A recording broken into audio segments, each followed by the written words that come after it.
Bonsoir et bienvenue dans Contes pour dormir. Ensemble, nous allons plonger dans un merveilleux livre qui s'appelle Jolis contes du monde entier. Nous découvrirons des contes qui traîneront vos imaginations si loin que vous oublierez les murs de votre pièce. Alors, laissez-vous emporter par le charme de ce monde fantastique. Ce soir, dans cette pièce chaleureuse et sous ce vent d'automne, je vous raconte l'histoire de Marama et la rivière aux crocodiles. Alors, installez-vous confortablement devant cette cheminée et laissez-moi vous emporter dans ce magnifique voyage. Marama était encore une toute petite fille lorsque ses parents moururent. Le chef du village décida alors de la confier à une femme qui n'avait pas d'enfant. C'était hélas une très méchante femme qui ne s'occupait pas de la fillette et ne lui donnait rien à manger. Elle n'avait qu'un désir, s'en débarrasser. Un jour, la femme tendit à Marama un lourd maillet. « Va me nettoyer ce maillet à la rivière, » lui dit-elle. « Je veux qu'il soit parfaitement propre pour piler le riz. » Marama éclata en sanglots. La rivière était très loin et très profonde, mais elle était surtout pleine de terrifiants serpents et de terribles crocodiles. Tout le monde en avait peur, et seuls les gazelles et les lions y allaient pour s'abreuver. Cependant, Marama avait encore plus peur de sa méchante belle-mère que des crocodiles. Elle ramassa donc le lourd maillet et prit en reniflant la route de la rivière. Soudain, sur le chemin, la fillette se trouva nez à nez avec un lion. S'adressant à elle, il rugit d'une voix terrifiante. « Quel est ton nom et où vas-tu comme ça ?» Malgré sa frayeur, la fillette trouva le courage de lui chanter d'une voix douce. « Mon nom est Marama et je n'ai plus de mère. Pour laver ce maillet, je vais à la rivière aux crocodiles. Ma belle-mère m'a envoyé, mais seuls les gazelles et les lions y vont pour s'abreuver. » « Alors va, Marama, enfant sans mère, » lui dit le lion. « Va et n'aie pas peur, je veillerai à ce que tu ne sois pas dérangée par les gazelles et les lions lorsqu'ils iront s'abreuver. » La fillette, peu soulagée, poursuit son chemin en direction de la rivière.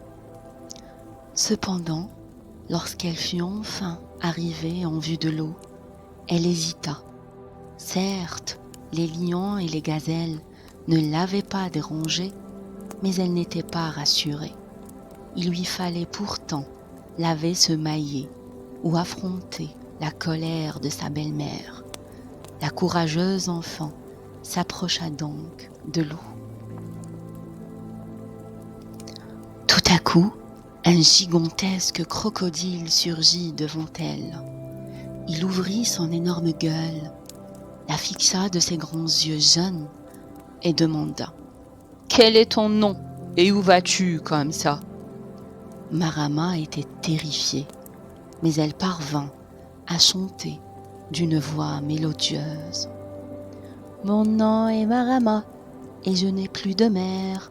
Pour laver ce maillet, je vais à la rivière aux crocodiles.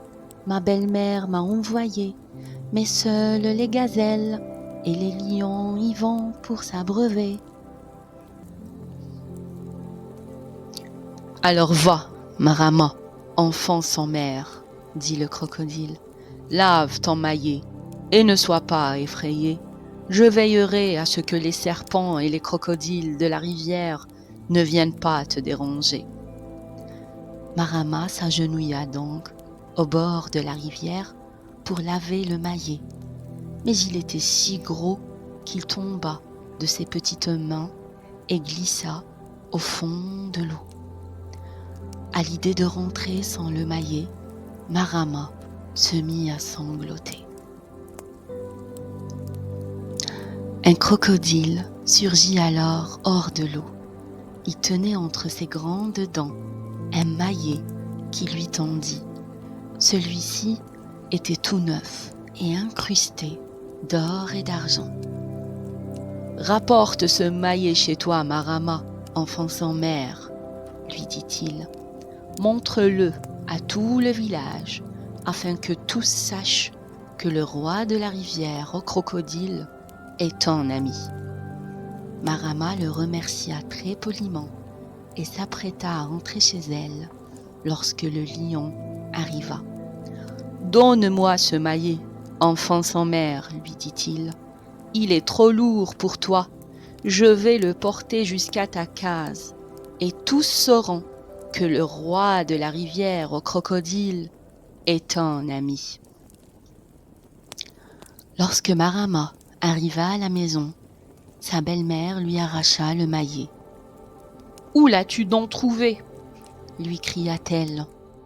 Marama lui répondit qu'elle l'avait trouvé dans la rivière aux crocodiles.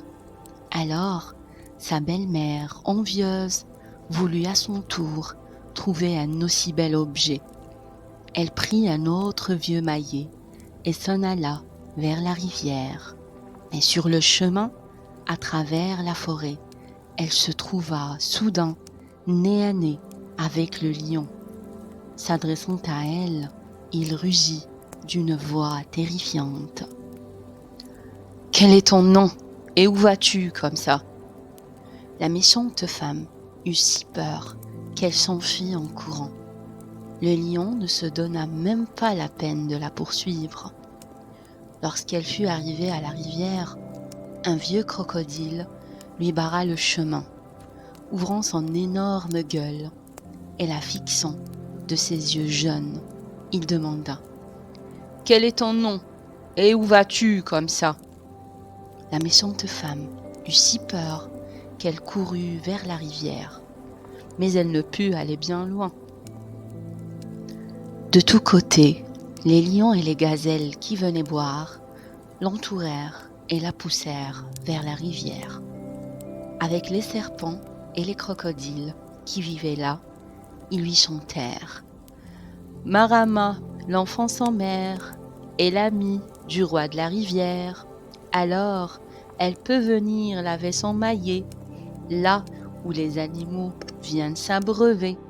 Mais toi, tu es une méchante femme, alors la rivière aux crocodiles signifie la mort. » Notre joli conte est terminé. On se retrouve la semaine prochaine dans une nouvelle aventure. D'ici là, prenez soin de vous et de ceux que vous aimez.